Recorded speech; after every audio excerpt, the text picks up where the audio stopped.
Okay, welcome to Talking Business. This is my podcast where I upload my voice notes and talk about how I'm feeling and what I'm thinking as I run my company Sanctus. And I also do longer episodes like this one that you're about to watch, where we talk business and talk about lots of different things. This is the first episode that we've recorded, so I hope you enjoy it. Let us know in the comments after watching if you do. If you watch all the way through the end, you're a legend. And yeah, please subscribe as well. Cool. Cheers. Free guys, free shorts, free t-shirts, in a room, new office. Welcome. Talking Business is back. There we go, that's me done. No, okay. I actually start out. So probably Three guys, three shorts sounds like the start. like a porn clip. I don't need that. Right, okay. So we're back in Talking Business. We're in a new office. We got three guys, and once again, we're talking about the why. We always talk about the why. So today, we have not just one GB, we have two GBs. George Bettany, obviously, and George Bell. So I thought you were going to say my name. Yeah, thanks for having me. I've been waiting for my moment to come on this show since you started, since day one. I've been like, George, get me on the show. Yeah, so yeah. You were the very first of the Sanctus podcast, weren't you? Yeah, back in, that was like 2 years ago. Yeah, that was a while back. Yeah. And George, where have we been? I feel like we do this at the start of most episodes. yeah, we explain the. But like, it has been a wait until kind of the start of this moment, like new office, new everything, really. Yeah, we were going to do this episode a few weeks ago, and then the office move got delayed. Yeah. So we kind of said, right, the day we move into the new office, this is day 2 in the new office. We're filming as well, which is cool. Yeah, so that's a big thing to mention straight off the bat. It's the first Talking Business that's filmed. Yep.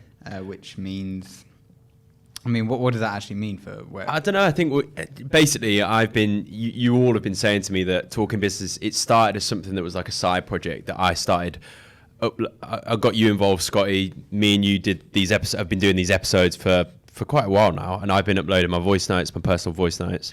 And then as it's grown, I think you all on the team have been like, this is like a thing that you need to take a bit more seriously. It shouldn't just be a side project. It should be something that we do properly and maybe record it properly and film it properly.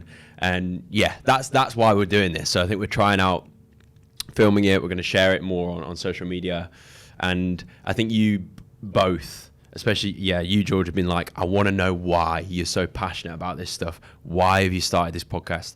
Why do you care? Yeah. Well, I think the thing for me is, I obviously know you so well, and we go to loads of meetings together, or we're together at lunch a lot, or at the pub or whatever. I spend so much time with you, so I hear so much from you about your story, why business, your love for business, how you think business should be different, the people you look up to. I hear all of it, but then the other people don't hear that online. And I want people to see the George Bettany that I see. Whereas I think at the moment you've got a podcast called Talking Business, and immediately people see the word business and they're like, I'm not touching that because it's going to be dirty. It's about money and it's about corporates.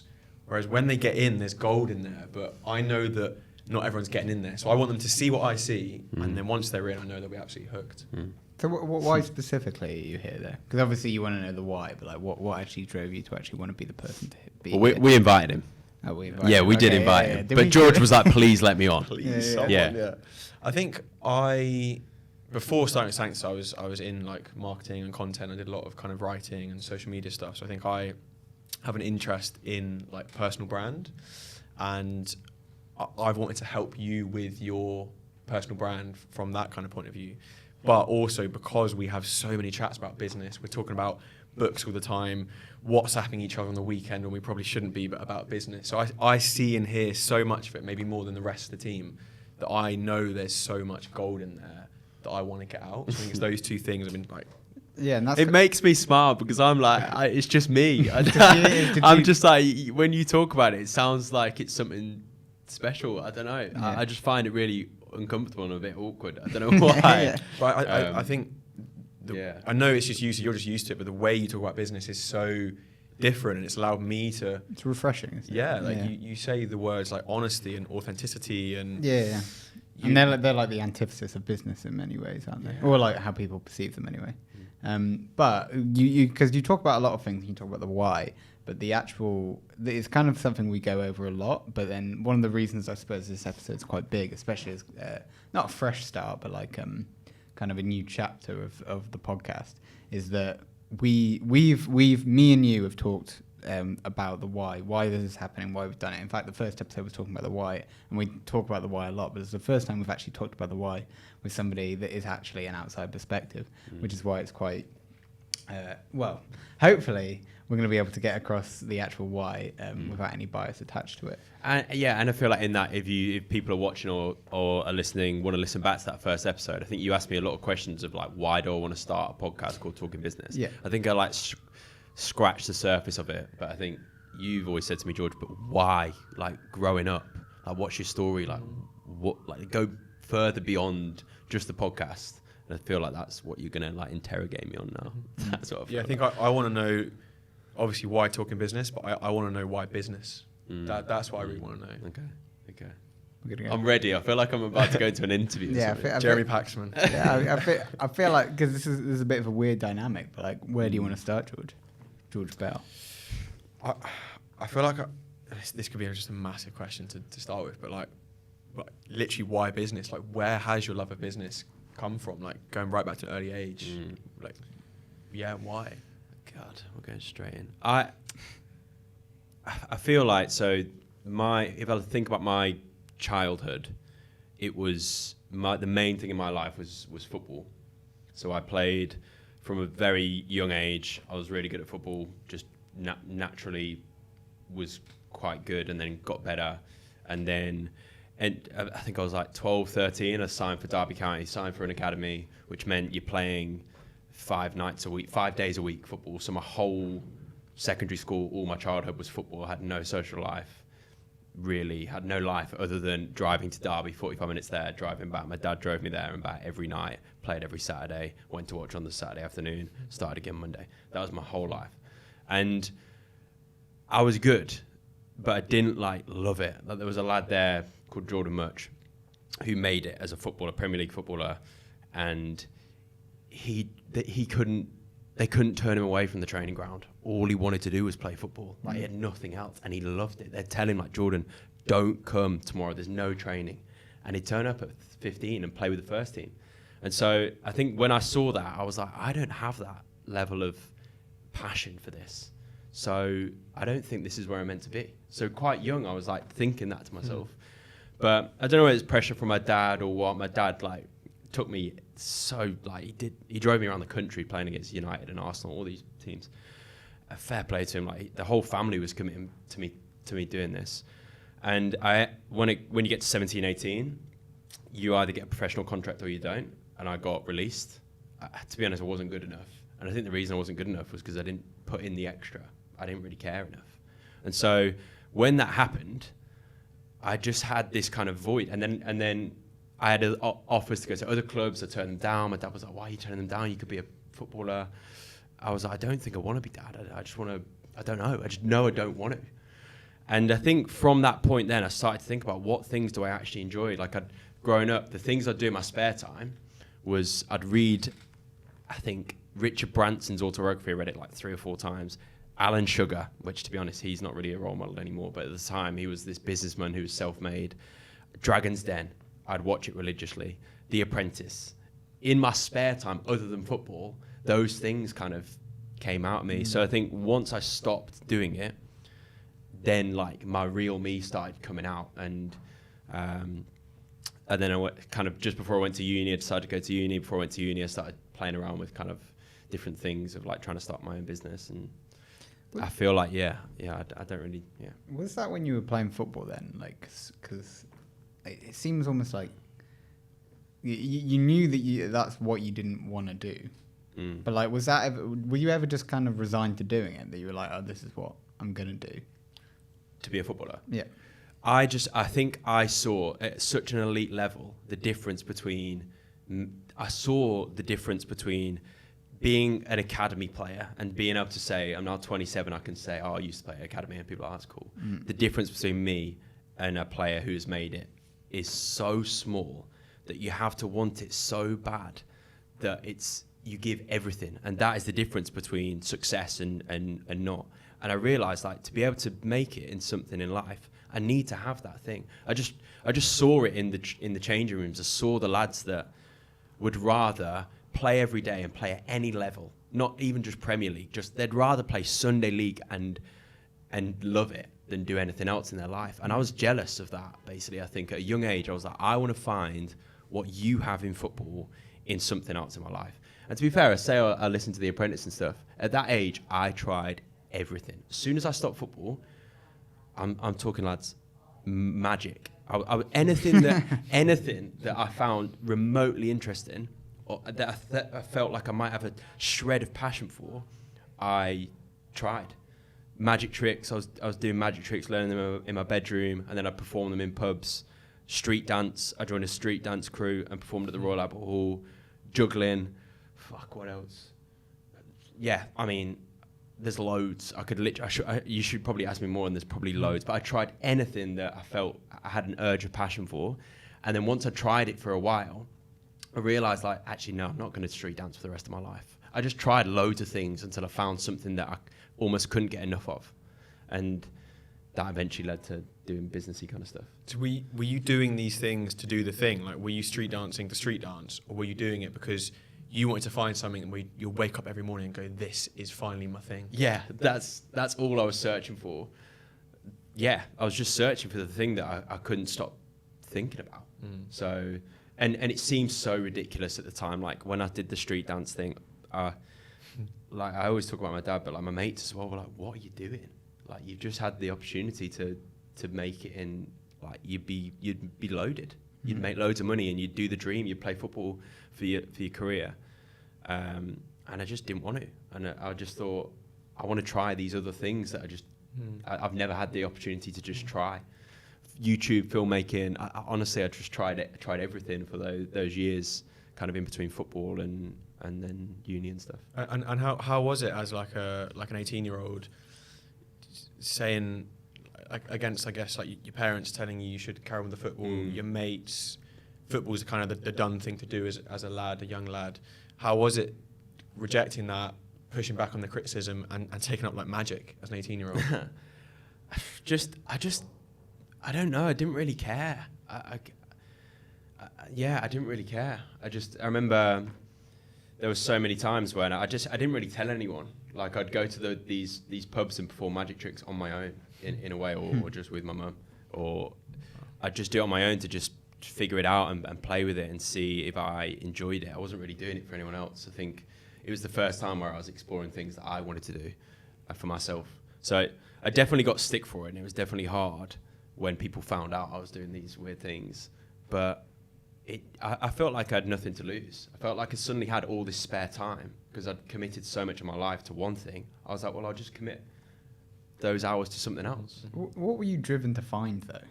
Like, were you driven to find a career? Were you driven to find a purpose? Were you driven to find, like, that, just something which gives you the same passion that you saw in Jordan Much? I think I was looking for what Jordan and other footballers. Were you worried about, like, I'm hitting to an age where I'm going to become an adult, I've got uni, things like that? Maybe, yeah, maybe, because But it wasn't like the predominant thing. It was finding a passion. Yeah, I wanted to find. I did feel a pressure of like, oh, they found it so young. I want to find that.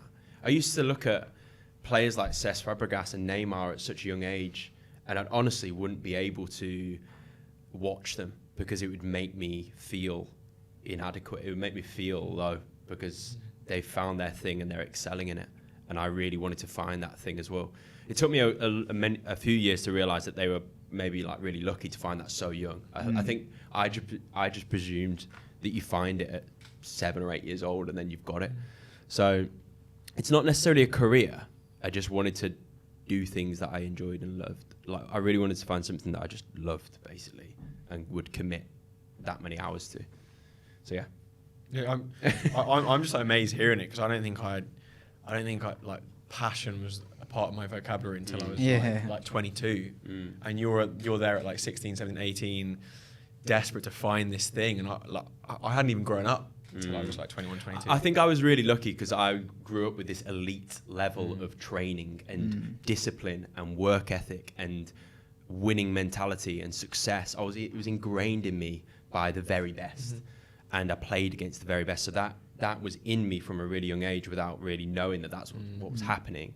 So then when I got released, I remember feeling relieved. I was like, oh, finally that's out of my way. But then I kind of wanted to fill it with something else. So I guess in many ways it's like a weird dynamic because like you, in like that way of life, you do kind of have to think about all of these questions of like, what do I actually want to do in life really early? Because what you were 12, 13, and that is basically saying, oh, that you commit your life to this right now. And obviously that seems like an attractive thing at the time, but it makes you think then, because you don't really think about that, do you? Like you think about, oh, I like doing honestly, this maybe. it turns so quickly because at 12, 13, you join the academy and you play in and it's all fun. Honestly, the coaches are really light-hearted. It's all a bit of fun. Then you get to like 15, 16 and it turns, they're like asking you questions like, do you want to make it? Yeah. I'm like, I don't know, I'm 15. Like, do you want to, I remember we had one game against Manchester City. We lost 8-0 and they sat us on the pitch after the game and gave us this rollicking of like, do you realise that this is a career, that this is your life, that people play football to pay for their families? And I was like, I just didn't get it. I was 15. I was like, mate, I just quite like playing football. I don't really think about that just yet. But there were others that were, and that was the difference. So you were like forced to mature like before. Maybe, yeah, and maybe. Did that time in the academy, how long were you there for? How many years? Probably 5 or 6. Did that have a kind of a long-term impact on you in the way you then approach business, and like what you were just talking about, how it was kind of it was strict and it was rigid, and the coaches were almost like businessmen. Did that have a long-lasting impact? I think maybe now I'm saying it out loud now. Yeah, it probably does because it was great. It was such a good feeling to be part of a team that gets on, that is together and wins. It was the worst feeling in the world losing. It was the worst feeling in the world giving up hours and hours and hours to then not succeed. And so I think that now you've said it, now I think about us and the company. Yeah. So much of it is in there. Yeah. I learnt so much of it on the football pitch and in the dressing room, and it's within me. I think that's why I asked, because the way you just talked about the academy is the way I hear you talk about business, and the way you talk about football. Actually, I think you talk about some coaches almost as businessmen. Yeah, I see Jurgen Klopp as he's like my idol. Yeah, he's like my idol. Yeah, yeah. My idols used to be like musicians. It's weird. Like the people I looked up to, it was Alan Sugar and Richard Branson because they were the only ones that resonated. Then as I got a little bit older, like 17, 18, it was Ed Sheeran. It was anyone that was my age who was doing something that they clearly loved and were doing well. So like Ed Sheeran, honestly, like I obsessed. I watched every single video, every single article about his life because it was inspiring to see somebody living out their dream and doing well. So, and then I think as I've grown, Jurgen Klopp's now my guy because Ed Sheeran doesn't do it for me anymore because he's kind of done it, and I don't know. I'm in a different place in my life. So, what was the difference then between like Ed Sheeran and Cesc Fabregas? Because like if you didn't want to watch Cesc Fabregas because of how good he was. I think it's because I tried football. I'd given it my life, and it didn't really do it for me. So I think I didn't really look to improve. I didn't really look to those. I didn't want to look to those role models anymore. They still were role models. I just I looked elsewhere. I was like, where else can I find inspiration? I think I'd grown up looking at those kind of people and then wanted more. So it was much more like a quest for inspiration than it was to just a passion. Yeah. Fair enough. And then you've kind of been through. You've done football. You've been through this like limbo phase where you're trying all kinds of things. When did business come in? Like what? Because if that was a passion you're effectively pursuing outside, what was the point you were like, actually, I'm going to try this like vague idea of business? I don't know if either of you, I'm sure you have, but when I read Richard Branson's book, the way I felt was crazy at a young age. I felt so inspired. It was scary. I couldn't believe that one person could create so much and do so much in the world. It blew my mind. I was like, how does he do that? That's sick. I want to try it. I want to do that. Like, his life seemed so full, and it looked like he'd just done so much. I was like, I want to just do that. And I hadn't felt that in any of the things I've tried. Like, all the other things like magic, street dance, it wasn't enough. It didn't fill me with this fire. So when I read these books, it filled me with, I don't know if anyone else feels, I'm sure everyone's got this in them, but I was like, whatever that is, I just want to feel that again. Honestly, just reading a book gave me the fire. And so I just wanted to try and start my own thing. And when I read these stories, Richard Branson started off with like nothing. It was like a really shitty kind of, he was selling CDs or something like that. And I was like, I can surely start something like that. And my first proper job, because I chose not to go to uni when I was meant to, I kind of delayed it on the day I was meant to go, because I really didn't feel like I wanted to go. And then I was like, shit, what do I do with my time now? And I got a job in a jewelry watch repair shop, and I learned how to fix watches. And I just learned, I literally ran the desk. So all the customer service went through me, and I learned how to like do that, and I learned how to fix watches. And every Saturday morning, the queue would be massive. And I figured out a battery cost 2p, and we were charging £5, and it was well easy to fix. And the guy that I worked for, I didn't really like. I thought it could be done well better. So I was like, I'm just going to do this myself and make the money myself and build it better. I don't know why. So I started building out the brand. It was called Watch It. I bought some equipment. I started fixing people's watches. Then when I went to uni, I set it up as the student watch repair brand at uni called Watch It. And that was like my first, I wouldn't even call it a business, but it was my first venture. Yeah. Was it the right demographic? Yeah. It's the worst. It's honestly, Did it work? It's the worst business ever. Like, no students really wear watches, and if they do, they're cheap. So if they break, they just get a new one. It was so bad. But I had this dream of like franchising it and being the #1 student brand. I did all my market research. I was the first student at Sheffield Uni to get this grant that I got before I even started at the uni. And so on my first week, they gave me this £500 grant. I remember in Freshers Week. And this is a weird thing to say, but before growing up, everyone would always introduce me as, oh, it's George, he plays for Derby. And it gave me this, what's the word? Gave me like... Description. It was like part people of were your character, impressed. yeah, People were impressed prestige, by yeah. it. It gave me like some kind of ego thing. So when I met people at uni, I really wanted them to know I wasn't just like them. I wasn't just a student. I wanted them to know I've got this thing. So in Freshers Week, I'd introduce myself like, I'm George. I've got a watch repair thing. And it's embarrassing when I think back. Like, I said it within seconds. I was like, watch it. I've got this watch repair thing. And I'm going to take over the uni. I'm going to roll it out. And I was so nervous, really. I think I'd never really just had... Uni such like a vulnerable place because you're just meeting people for the first time. I didn't want to just be George. I think I was scared of that. I needed something else so people were impressed. What just like why are you scared of just being George? I'd never been just George. I'd always been George. Oh, he's good at football, and that was my brand, and that made me feel good. So I also wanted to feel different. I wanted to be different, and I didn't want to just be the same as everyone else. So I think it was my like defense mechanism. And I mean, like how do people react? I think people are polite, aren't they? They're like, oh, cool, mate. Nice. Sounds good. Oh, I'll see you there on Saturday. Yeah, cool. Yeah. And really, they were like, honestly, they were probably like, I think my mum always says I had a bit of ego when I was growing up because I was treated well when you're playing at such a high level.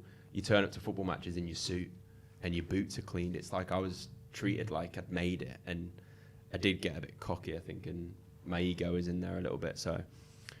yeah, I think I kind of liked feeling important. Yeah. Do you think that kind of helped you believe you could be the next Branson? Yeah. Because when I read the books, all the stories were like, I realized that if you follow the same path, that you will just get the same as what's always been done. So if you follow the same path that people tell you to follow, you won't create Virgin. Like, I literally read his story and I was like, every point he did, he was different. So I knew that to be able to even have a chance of doing something like that, I couldn't follow the norm, and I didn't want to. I wanted to do things differently. So there was also a fear of like being normal and being the same as everyone else, because I knew that would equal, well, I don't know what it meant to me, but I wanted to differentiate myself always. I still do, to be fair. And just to come back to something, because like, you keep saying like you want to do that, where you see Branson doing that. You refer to business as that, but like, what is that? Like, what? I mean, business is such a massive word, but yeah, that. Just, it's really hard to sum up, because it's like create is the only word I could probably describe. It's create something from nothing. And I've got it actually. It's the biggest thing for me is probably legacy. It's probably something around, I don't know why, but growing up I've always had this feeling of like, we're so lucky to be alive and so lucky to be in the 1% of the 1%. I don't know where I've got that gratefulness from, gratitude from. And so I wanted to make the most of my life, and I want to leave something behind. I want at the end of my life for people to go, oh, wow, that he did this and created this and had that impact. So I've been driven by wanting to leave something behind and to do something with my life. Like, I've only got like 80 years or however long to do something. So that's what that is. I don't know. It's so hard to describe that. It's so hard to break down, because that's what it was. It was like, create something that matters, that lasts, that lives beyond you, that means something to other people and is left behind after you're gone. Well, that makes me think that the business side of what you were inspired by wasn't actually business at all. It was like the personality traits of the people that had, that you looked up to at that point. And it just so happened to fall in line with presumably the personality traits that these people who had founded huge businesses actually had. Was that it? Was it just like, was it more of a personality trait thing? Probably, yeah. Because I find, as you guys know, YouTubers, I find, I love people. Because they started from nothing and they're just doing... They're creating and building something that matters to other people. That's why I love YouTubers. But I've tried iMovie. I've tried making videos. I spent 6 months doing it, and it just wasn't quite me. Like, I wanted to not be... I just knew it wasn't me. So, definitely... I think that it just really felt like me when I read, and when I started doing it. So when I started selling the watches and fixing watches, I came alive. I was behind the desk. I built the brand myself. I was providing a service. I just felt alive. I felt like I've created something out of nothing, and it felt good.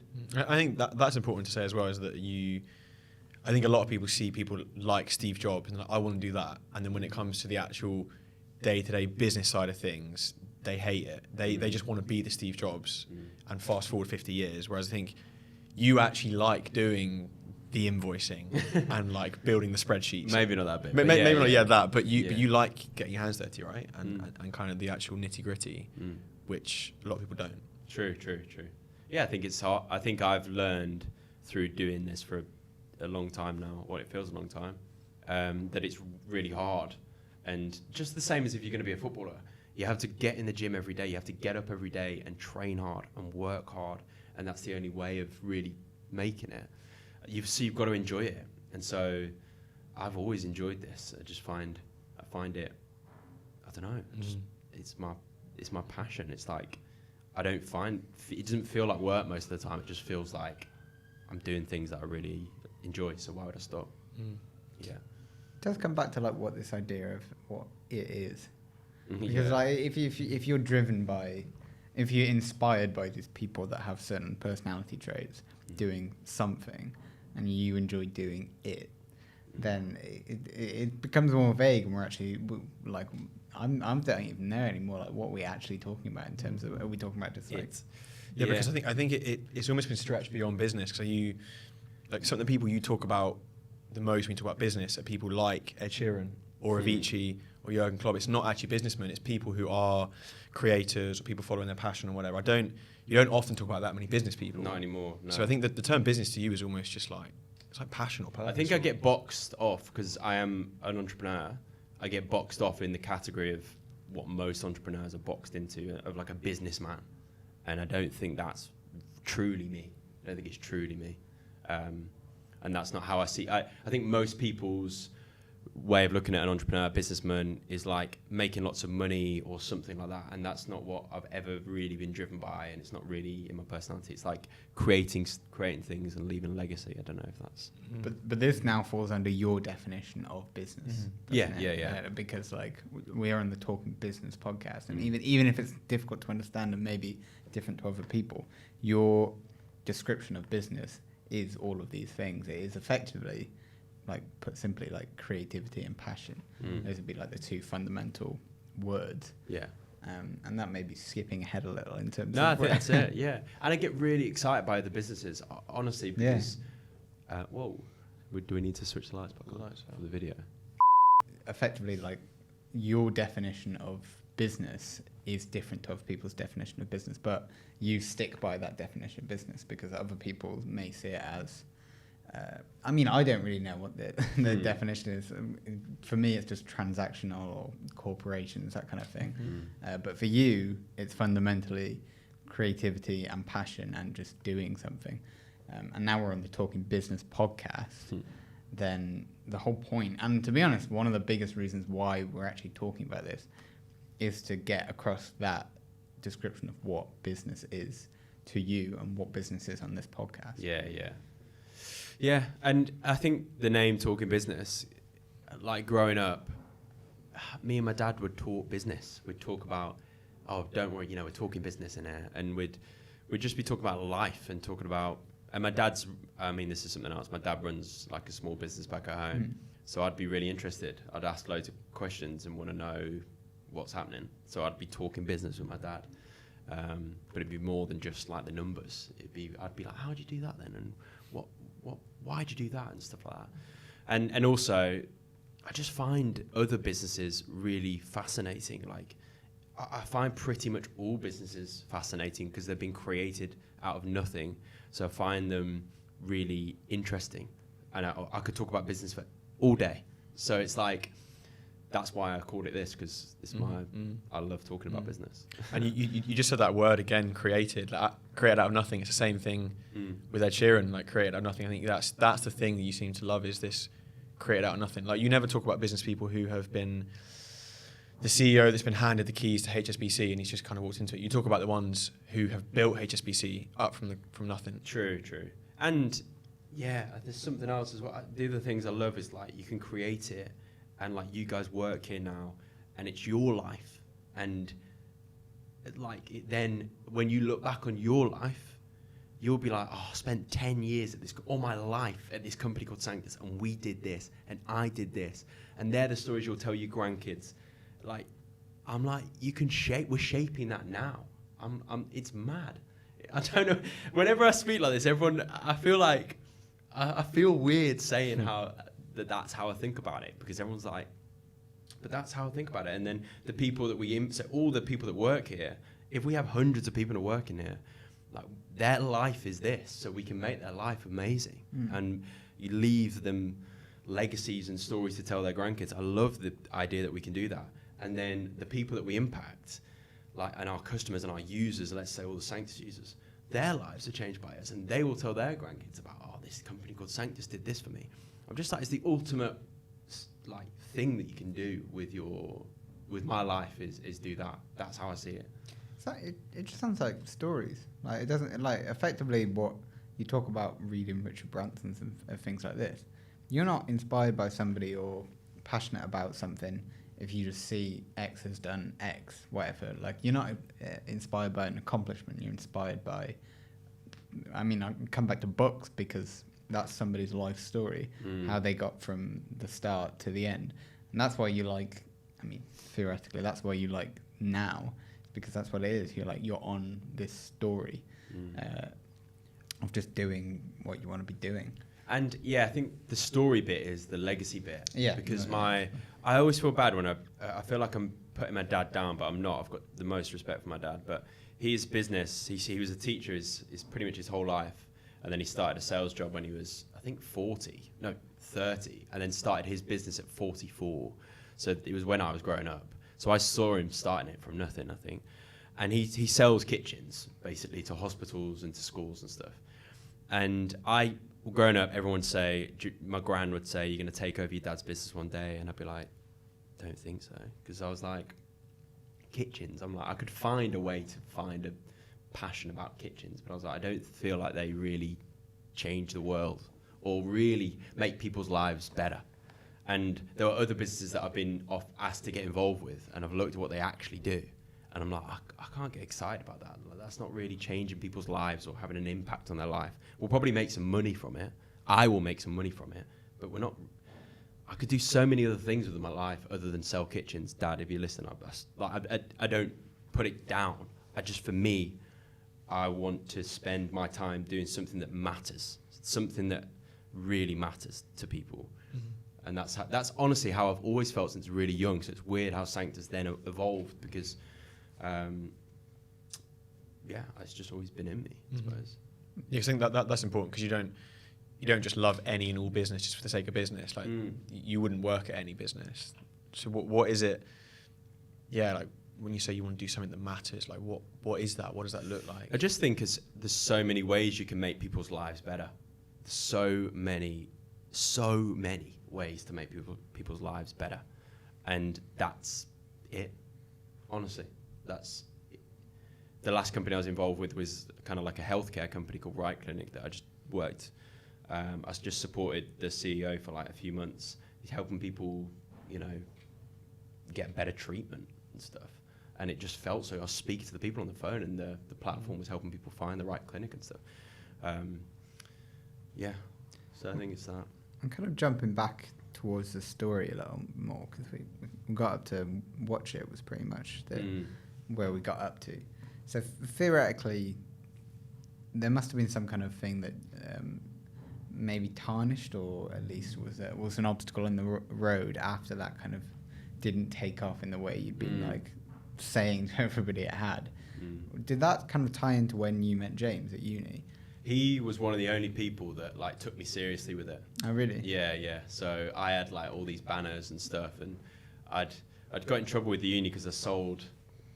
Where it did go well was to promote Watch It in my head with Varsity at uni, where Sheffield Uni played Sheffield Hallam at all the sports. I decided to buy 1,000 wristbands from China for, I think they were 10p each, and got the Watch It brand on them and branded it with Varsity, and then I sold them around the campus for £1. So I was like, I can make 700 quid from these, and then it would promote the Watch It brand, and the franchise will grow. And I tried to put them in like the uni bar and the uni shop, and I got them in there. And then the next day I got a call from like the MD of the uni or the CEO. It was like, hi, are you George Benny? I was like, yeah. He's like, are you selling the wristbands? I was like, yeah. He's like, thing is, you can't sell them without asking me, really, because we are a business. So do you mind coming in and having a chat with me tomorrow? And I did a deal with him where we put 20p of the wristbands to the sports society. And I pretty much sold all the wristbands. I made like nearly £1,000, and so that bit did do well. And then it kind of evolved. I got all my mates to help with that. So I had my mates with buckets, with the wristbands in the buckets, selling the wristbands around campus. And so the watches didn't work too well. The wristbands got loads of people involved. And then I think at that point I kind of met James, who was the only one who was like, mate, this is pretty cool. Like, where did you get those wristbands from? And how much and why? And why are you doing this? Everyone else just thought it was a bit weird, to be honest. Because there was loads of times where I did the watch shop at the uni, trundled down to the union with my gear, and no one would turn up because no one needed a watch fixed, which was really, it's disheartening when you've put so much time into the brand and stuff and then no one cares, really. But yeah. And what's interesting is, because you had this business and card business after, which I guess we'll come on to, but when we're running Watch It, like, then surely you weren't like, I'm going to change the world, or were you thinking that? Were you thinking this having the impact? I knew I had to start where I was. I think I realised I realised I just had to work with what I'm good at and what I know and what I've got in front of me. And so I didn't try and think too far ahead at that time. I just I think the feelings of wanting to do something that matters, I think, was in there. But at the time I was like, I've got to do something, and I don't know what it is yet. This feels like quite good. I'm just going to do it and see what happens. I didn't really think this is going to be my life's work. I just thought that might get me a bit closer. The magic wasn't getting me closer. This watch thing might. Okay, I'll do that. Oh, it's getting me a bit closer. I'm quite enjoying this. I'll keep doing it. So I didn't really try and think about it too much. I just trusted my gut and followed that, and just followed my heart with it a little bit, and just did that. Yeah.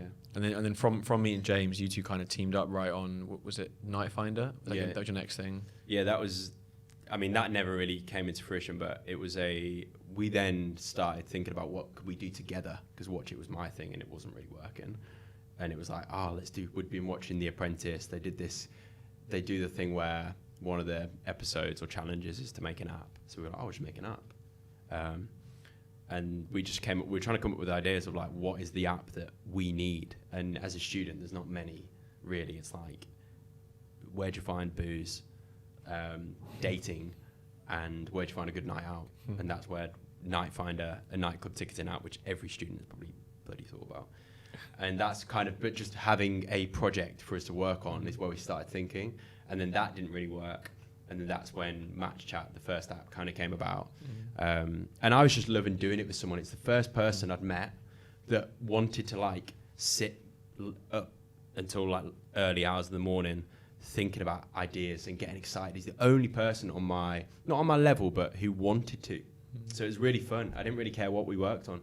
I just wanted to work on something that I found fun with JMO. So it did change. And then obviously Match Chat is that's kind of a big step chapter. in your massive chapter. I think there's so much you learn from that period of how not to do business that you've carried on with you from there. And I guess, like, do you want to talk us through briefly what happened at Match Chat?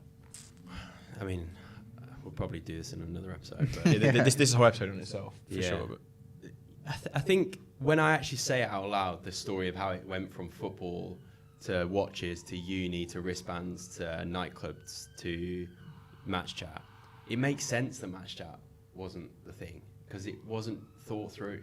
I wasn't trying to start something that would be my life's work. It was just an iteration of the last thing, kind of. So Match Chat was a sports app that me and JMO had an idea for, and before we knew it, we were like properly running with it. And it was, we found two computer science students, Nabil and Stefan, who became our co-founders, who helped us build it. So we suddenly had a real app. Then we had a few people using it, and then we started meeting the right kind of people. We got onto an accelerator. We raised some money. It felt really fast. Like within 12 months, it had gone from me doing the watches to suddenly having an app and investment and dropping out of uni kind of thing. So it happened really quickly, and without us really thinking about, is this what we really want to do and how do we want to do it? It just felt like a uni project that became a business and became like a real thing.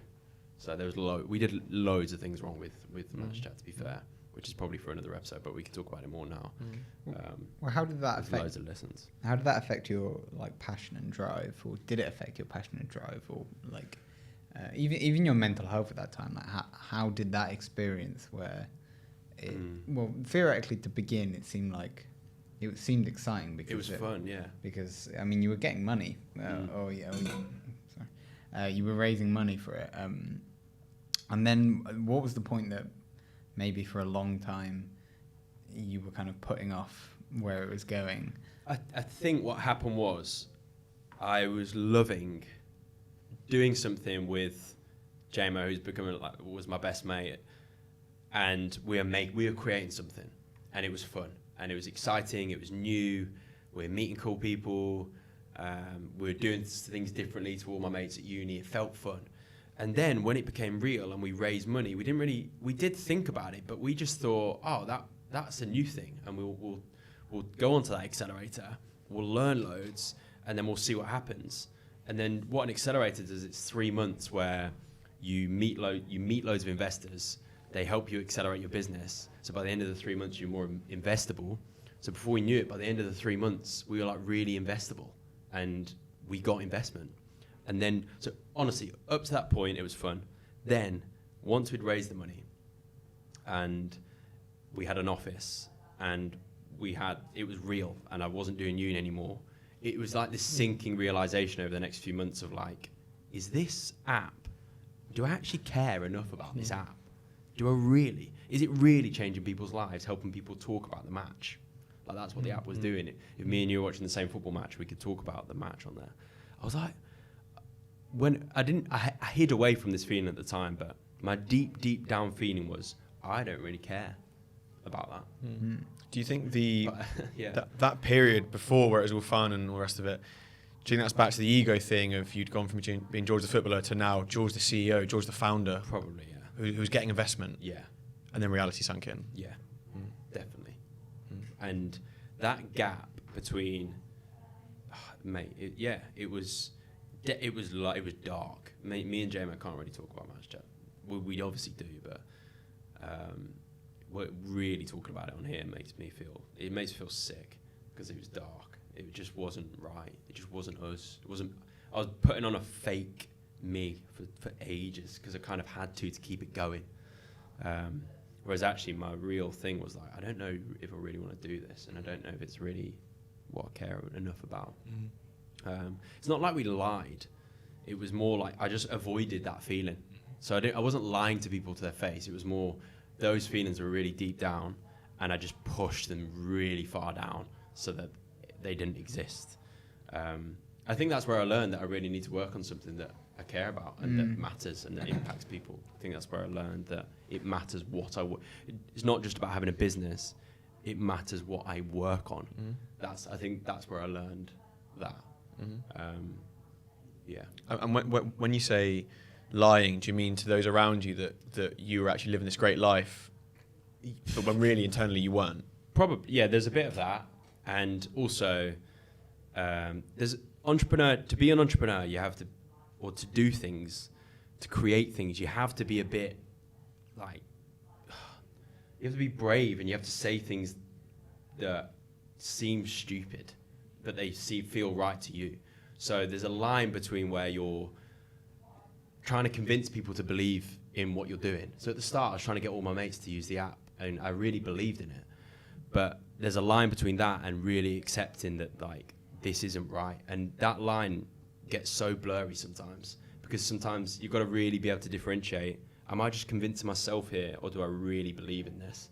And so what I'm saying is, sometimes it feels like I lie to maybe like investors or people around me, but I don't think I was. I think I was trying to convince myself, trying to like really be like, come on, George, you've got a business, you've got everything you ever wanted.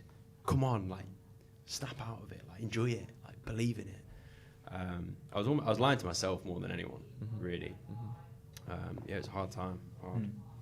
And then what was like the demise of that then? The limbo period between that and Sanctus. I just couldn't do it anymore. I'm trying to be more specific with how the match chat was. Yeah, because I think hearing you just, when you said it was dark, that's the bit I want to know more about, and then why that led to you leaving away, as much as you want to go into it. But I just wasn't myself. I was trying to be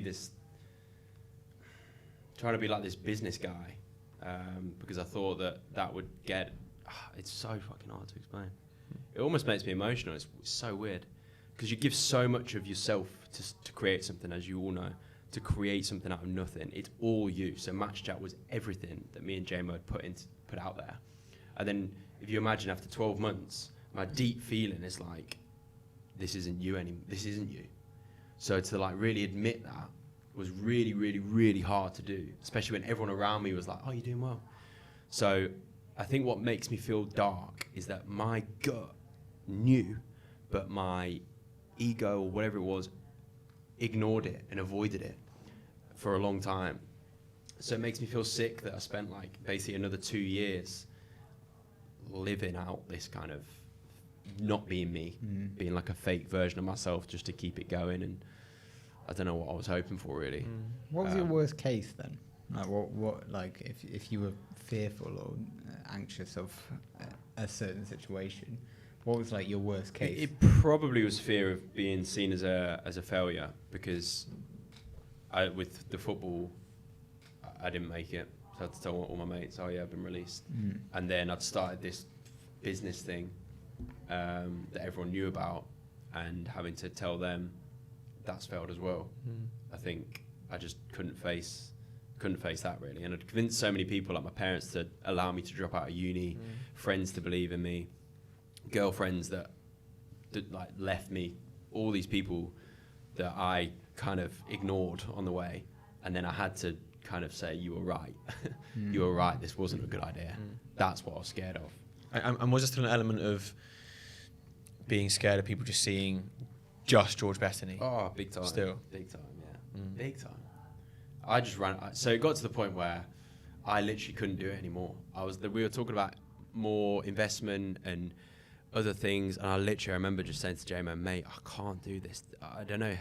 If this is what business is like, I don't want to do business because this isn't fun. I'm not enjoying this. And I'd read books on like you have to really work hard and you have to like battle through. Business is about persistence and perseverance. So I was like, but this doesn't feel good, so I don't want to do it anymore. And I remember just having to say, mate, I've got to go, I've got to leave. It's such a hard conversation to have. And as soon as I'd had it, I felt like this rush of relief. And then I just ran away. I just went away and took like a break, basically, and didn't tell anyone what I did. Like if people ask me like, oh, what do you do? I'll be like, oh, I worked in a marketing job, pretended it didn't happen. And then, then I had a really, I think people see my career or my life as like these kind of fun periods of like football and then this and then this and then this. Oh, it's so positive. Honestly, then the gap between Match Chat and Sanctus was still dark because I was so low.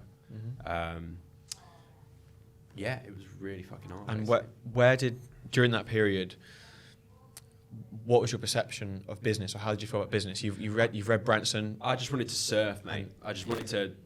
Then I was like, I don't want to do business anymore. God, I've never talked about this stuff, guys. It's good. Yeah. It's good content. Yeah. I don't want to do business anymore. If that's what business is, not for me. And I just want to surf. Then I just did nothing. Tried to just do nothing. And then I had this urge to just surf. I was like, I just want a really simple passion that is not like as intense. I just want something that's really simple that I can really work on. And for some reason, I don't know why surfing just came out. So then I just dedicated my life to surfing, and I lived on this surf. I worked at a surf school selling surf lessons. So I was doing like the hustle of like, hey guys, when they were coming down to the beach, I was like, do you want a surf lesson? How's it going? And every day I just surfed and got good at surfing. But did you'd obviously gone through all these passions: football, magic, street dancing, business. You'd found it finally, your passion. After Match Chat, were you then like, oh shit, this isn't my passion anymore? Yeah. So you're like a crisis of passion almost. Big time. Wow. Crisis of identity and passion, and what do I do now with my life? So I was like, business isn't me, honestly. So I just wanted to just do nothing. I wanted to find something else again. And then that's when surfing, and I love surfing. It was quality. I don't know why. I just really enjoyed the challenge and something about nature and stuff like that. I just loved it. But then, again, after doing it for 3 months, I started to look at the lads, and I was like, you love this more than me. I was like, I like it, but I don't, you fucking love it. Like, I would stay in the water for like 2 hours, and they'd stay in for 8. It was crazy. So, and at the same time, something in me started coming back out, where at the surf school, I was like, they can make more money if why don't they just change that, and that would be well better? Or why do they care so much about that? They could just do that, and it'd be well better for people. My brain just started coming back. It's probably after 6 months properly. And then my kind of, I don't know, my entrepreneurial side started to come back again. It's funny because after like a long time. I always see that in you. Whenever we like go and get a coffee, we'll go in a coffee shop, and I'll just be there like ordering a coffee, but you'll be like, if that table was moved over there, they could probably bring in this many more customers. The way your brain's always done that. So I guess that just kind of kicked back into life, did it? Once you're out there. And And the guy who ran the surf school was a bit of a dick, and he was just doing it to make money, and I really didn't like him. and I wanted to just own the surf school. I was like, I can't work for people. I was like, I don't want to work for this guy. I want to own it so I can make it good and enjoy it. And people didn't like working for him and stuff, and they were charging what it was just wrong. I wanted to run it myself. And then by make it good, like, what does that mean? Does that mean make more money? It's better for the surfers. It's because that's such a loose term. When I'm honest, it was the people that worked for him didn't like him. I wanted to change that because their lives were pretty miserable. He was cutting corners, so like to make a little bit of extra money, he was just cheapening things. And to be fair, there were other opportunities to like make money or do more that I was like, you could just do that and it would make more money or so I was just like the opportunity of being able to grow it excited me as well.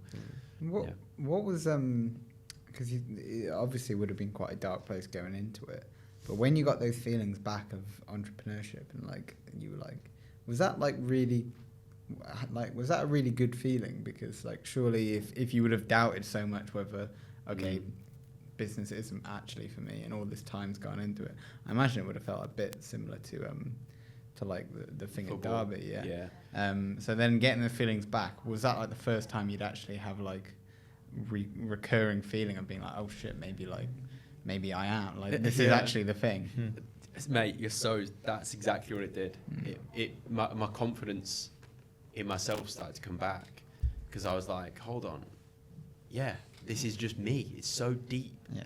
I can't hold it in. And I was like relieved. I was like, it is in there. It's there. Like, and so whether you're good at it or not, then I just can't help it. It's like in there. So it was like a relief, and it made me feel happy that it was in there, and I kind of so true. But then were you like, what's next? Because you've tried this business that didn't work and it was dark, left you in a bad place, and then these feelings started to come back, and then where was your head at then? This is what's mad. This is where it's weird. Is seriously within weeks of that happening, my mate gives me a call from London and he's like, mate, I've just raised some investment with Right Clinic with this business. I need some help. And I'll fly literally on the phone. I'm in this little phone box in New Zealand where they've only got one phone box. And he's like, I'll pay for your flight back. Come and work for me. And I on the spot was like, done. Honestly, it was literally like done. I just felt like, I just was like, yes. I didn't really think about it. And then literally 3 days later, I was in an office in London working on Right Clinic, this platform to help people find the right clinic. And to be honest, that business wasn't great, but it got me back into the world. I was there with like surfer blonde hair, flip-flops and shorts in this really corporate office, but I didn't care. I was like, this is sick. I'm actually back in a weird way. It was weird how that happened, to be fair. And then I kind of had to, something changed in me where it did feel different when I came back. I felt like I'm actually really good at it. It's in me. I am good at this. Like some sort of inner confidence and belief was there. And it was just fun to be back in like an office and like a work environment and being involved in a company again, I think. Yeah. And then how did that? What happened next? Yeah. Then it's weird. Then the founder of that company had been running it for a while, and I started pretty much running the business. But he'd burned out, and he was at the point where he was like, I was like running it, and I was just like, basically because of the last one was so wrong, I really wanted to make sure that whatever I got into next was right. And it wasn't like whatever we're getting to next. If I'm going to commit to something, I need the foundations to be really, really right, or else I can't really commit. So when he was like, I'll fly you over for a few months and help me out, it sounded really fun. Then he's wanted me to properly run it and do it, and that's when I was like, I literally was just like, no, this doesn't feel right. And then I went back home at 25 or something like that. After all that, I went back home to move in with my mum and dad with no plans. He offered me like equity and good money and stuff, and I was just like, nah, I'm going home. Just turned up at my house with, I just had no plan. And then, like, you're literally asking my life story here. And then it got really dark, because then I didn't know what to do. I was back in Litchfield where I'd grown up, and I didn't really have anything to my name. Like mates around me had like cars and jobs and girlfriends. I had nothing. It was dark, man.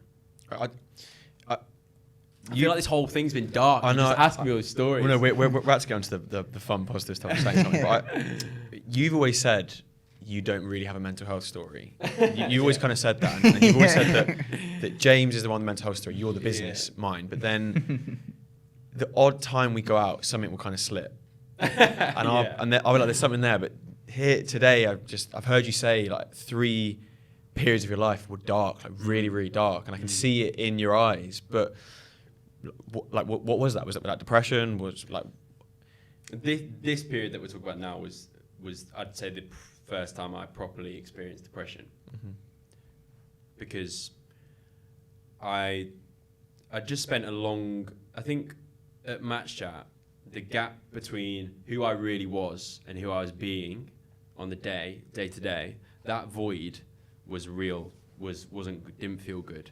And I'd say that it was touching on feeling depressed at Match Chat, and I was in a low point there, where when I was on my own at home, I had no vision or idea of what was next and where I was going to go and who I really was. And for the first time, I just had nothing. I just felt like I had nothing, and I wasn't good at anything.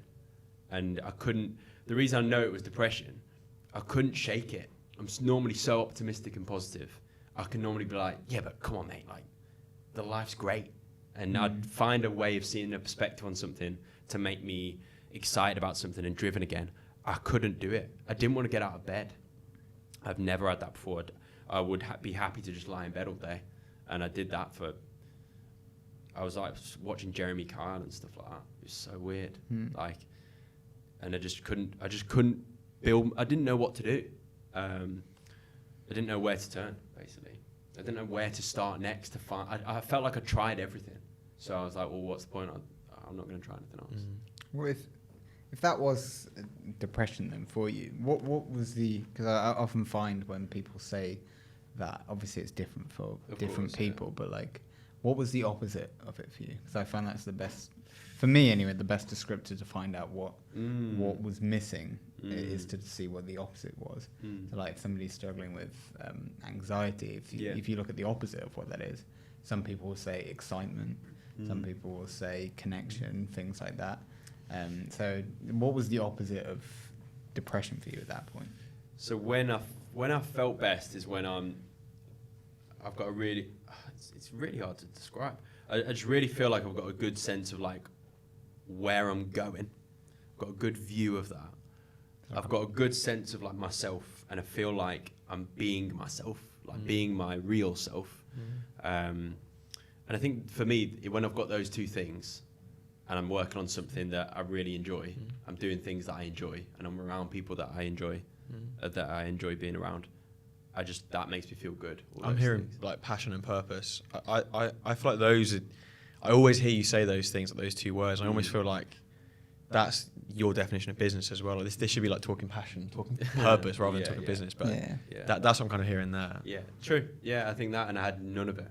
I had nowhere. I didn't at that point. I didn't know where to find it again. It was really hard to know where to go to get it. So, and I lacked confidence. I think the opposite of that, Scotty, is like confidence and self-belief that comes from within it, and I didn't have any. I just felt like nothing. Did you make progress on that whilst you were at home, or was the next thing really James? No, the thing that got me out was like I was low, and the thing that got me out was going to the gym. Okay. Yeah, having some routine and discipline and work ethic and progress and purpose, basically. And I quite enjoyed it. A bit of passion. Two things, maybe. You probably know me there, George. And I just could see, I'm getting better at that gym thing. And it made me feel like I was making progress, and I could see how it was improving me. And then it stirred something inside where I had the belief of like, I could feel like literally like my brain and my internal stuff like starting to kick back into gear. I started to feel my belief coming back. So just as simple as going to the gym like 45 minutes a day. built me back. And then once that confidence started to come, I then started to get creative. I'd be like, who are the companies that I love? Us Two, Ignite, like these companies that I'd interacted with. Right, I'm going to reach out to the founders and just be like, hey, anything going on? And before I knew it, I had 2 job offers, one in Australia to set up or run Us Two Sydney, and one for Ignite to set up Ignite, the investment company in Manchester. And then I had to make a choice, but it was like 3 or 4, maybe even 6 months of being at home, like kind of in a difficult place. Then I started going to the gym. Then I started to feel good about myself, and then I started to actually want to send emails. Before I started going to the gym, the thought of emailing, I remember consciously being like, why don't you email some people and see if they've got any jobs or stuff? And I couldn't even type the email out. I know everyone here has been in a similar place, and yeah, I didn't want to write the email because I just felt this rush of like anxiety and just like I wanted to like give up. I was like, no, I'm not going to send that. I'm not worthy of that. But by going to the gym, it made me feel like I was worthy. So then I started to send these emails, and things happen. Yeah, I think my heart, I can feel my heart going, because I think as you're talking, I'm replaying my own story in my own head, and I can relate so much. Like you're just in like a pit, aren't you? That you even going for a shower is just the most takes the most amount of energy, like drains you. And I didn't know that. I didn't know you'd been in that place. Like you've always told me you've never had a mental health story, but like that, that's a mental health story. I don't know. Like when you say to me, I don't have one. Why? I think it's that I haven't talked about it as much. Like as you can tell by me feeling awkward now, like I don't actually. People think I'm loud and confident and talk a lot.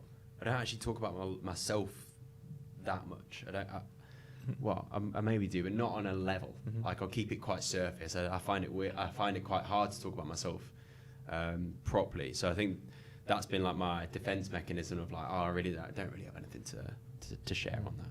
Just to kind of that's fair, but I think that's the bit I've always wanted to get into because like Branson, for example, so much of how you've built businesses and how you've now built Sanctus is through yours and James's personality. Like so much of it is kind of tied in with the business. So by talking about you, we talk about Sanctus or part of Sanctus. So that's why I don't want you to shy away from that. True. Yeah, it's just new for me. Yeah. It's just really new, and I don't want to pretend it's easy for me. I want to be real about it and be like, those times are so hard that I don't even feel like I want to. I know I'm doing it on a podcast now, but I don't really want to talk about it too much because it was that dark. I barely want to go back. Sure. But it feels good talking to you both about it now because I literally haven't told many people, to be fair. Honestly, I'd say like 2 or 3. Wow. Fair. Because I can say it was a hard period, and people are like, yeah, I bet it was. And I'm like, no, it's hard. Like, I'll keep it at that. So, yeah. Yeah. Yeah. Wow. And where, I mean, it's a big jump, but I'm also, I'm a little conscious of time, but I suppose when did Sanctus come into that? It didn't. It just didn't. I honestly, like, with all the other things, I was trying to start something, trying to find something. And Sanctus came from, me or James not trying to find it. I think I always say JMO's ahead of me in terms of, like, he's always, like, 6 months ahead because he lives a lot in his brain and I'm more in, like, my gut and my heart. So he's already thought about the things and said them. And then I actually, like 6 months later, catch up. And I think that's what happened with Sanctus. Like, he was talking about how he was feeling, and I hadn't really processed it at the time. So as he was speaking about it, I was like, fuck, yeah, I kind of felt like that and stuff like that. And so, yeah, I think Sanctus was born, and it just felt really different this time. It just felt right. I can't explain it any other way. It just felt, it just felt right. I don't know. The thing that I was scared of most is that the reason why I feel like my lows were so low is because when you give all of yourself to something, like when I look at these musicians that put their entire life into an album, literally their whole vulnerable self in an album, and then people listen to it and go, that was shit, and then the album bombs and then you don't get signed again. I'm like, people don't realize how hard that must be to take. And that's why I think, to be honest, I didn't think I was ready to run another company that was my own, because I was scared of putting so much of myself into something else. I didn't want to go to that low again. I think I'm still scared of it. I think right now I'm still scared of us failing and me going back to those places. So yeah, it took me a while before I was actually called JMO and was like, mate, I think I'm ready. I think we should do this again.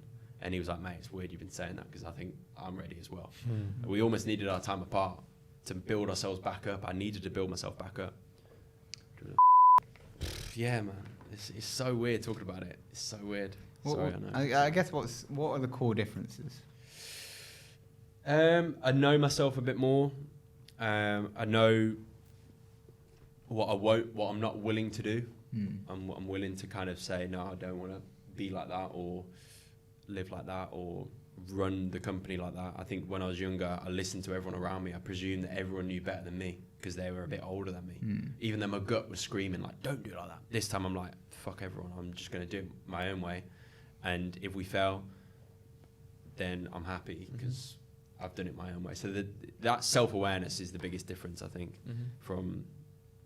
I don't know whether you just... I think I get it from age, but also just from experience. And what is that own way, your own way, that you want people to see out there?